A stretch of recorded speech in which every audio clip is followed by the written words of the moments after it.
10 ways to communicate more effectively with customers. One of the main reasons for losing a customer is the wrong treatment he receives. The result of indifference in dealing with the customer is his loss. Customers remember how you treat them, and these days they share their experiences with others through Facebook, Instagram, and other social media tools. In this audio tip, get acquainted with 10 effective methods in dealing with the customer. In this audio tip, get acquainted with 10 effective methods in dealing with the customer. Number 1. Beware of interrupting. Titanic wireless operator Jack Phillips interrupted a wireless message from a nearby ship, telling them to shut up. In doing so, he prevented that ship from sending Titanic an iceberg warning. Be careful about interrupting others, particularly your customers. They'll be especially upset if, while they're explaining a problem, you interrupt them and start offering a solution. If you feel you have to interrupt, at least cut to the chase and tell the other person what you think his or her main idea was. That way, the other person at least can confirm or correct you, and in either case save time. Number 2.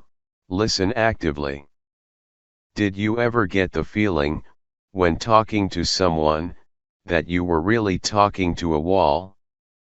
The person may have heard you but gave no indication of it at all. Avoid doing the same thing. When communicating with others, it's just as important that people be aware that you're listening as it is that you're actually listening.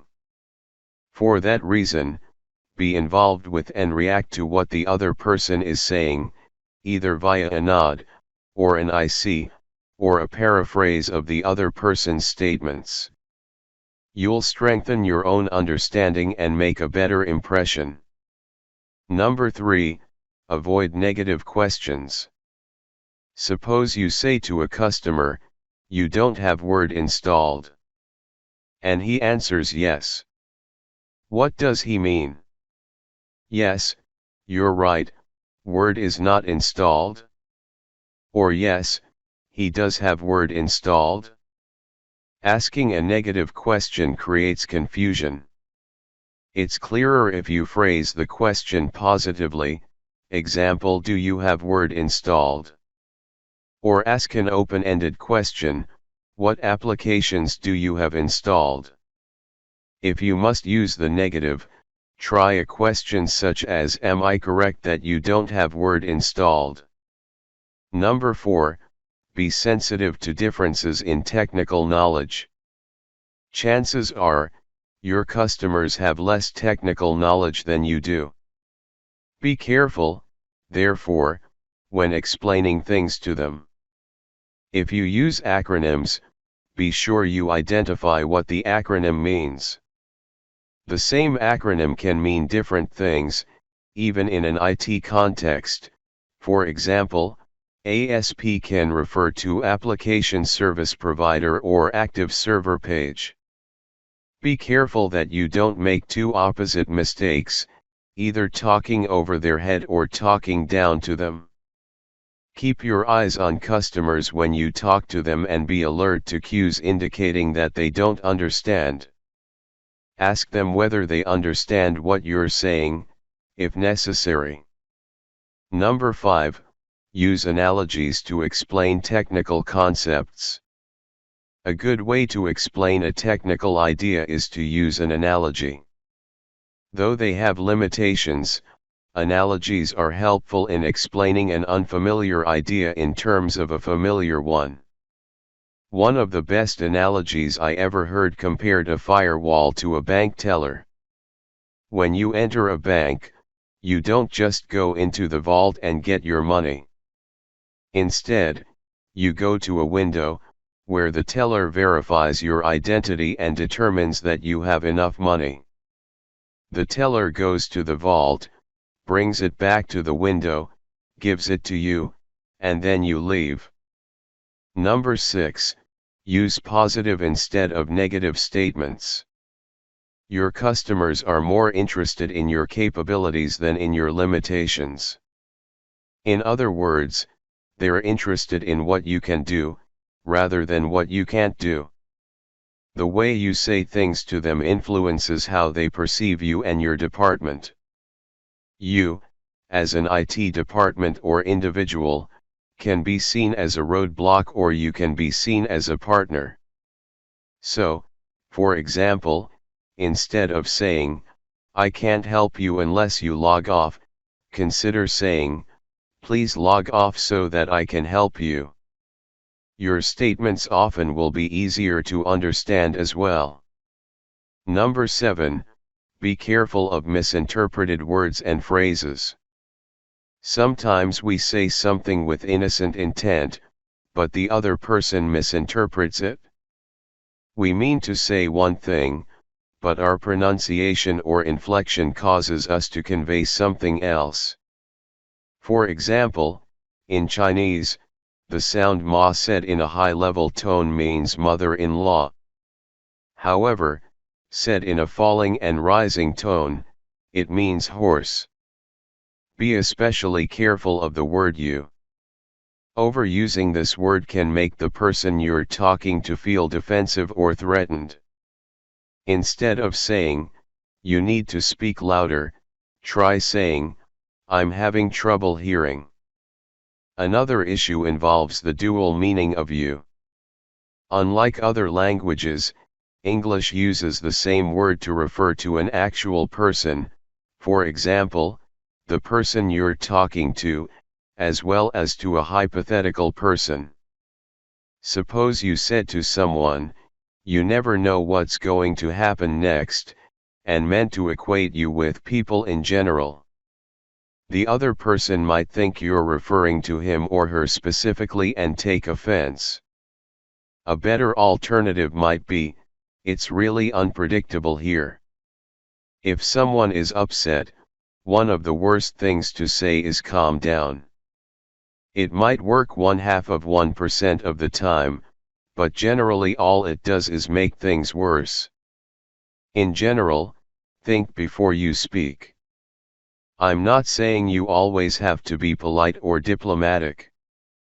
Sometimes you do need to, figuratively, of course, beat people up.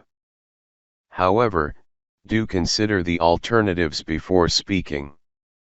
As the proverb goes, he who guards his mouth and his tongue keeps himself from calamity. Number 8, remember that technical problems involve emotional reactions. When customers have a technical problem, for example, they're having trouble printing, keep in mind that they'll almost always have an emotional reaction as well.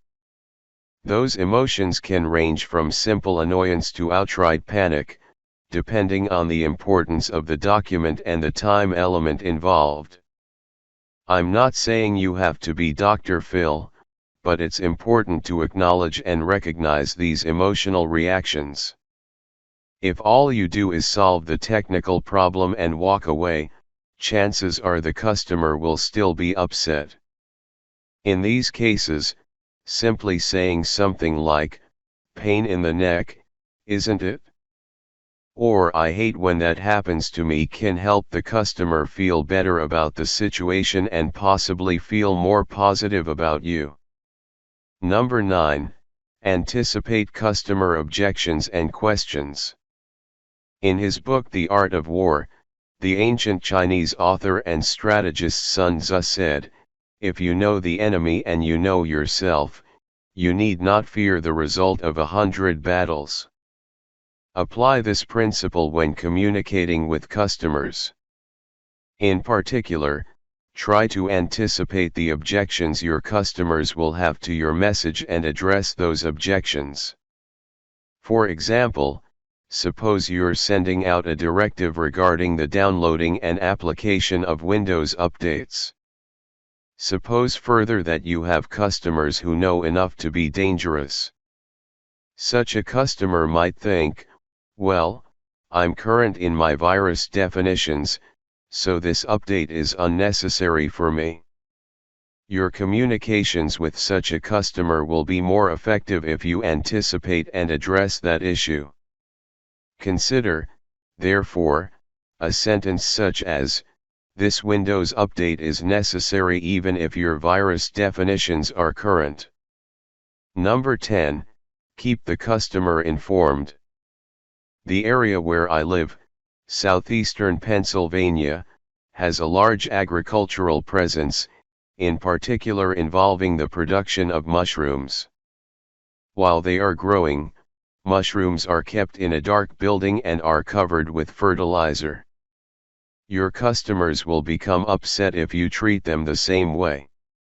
Keep them informed of developments involving them, particularly with regard to technical problems and outages.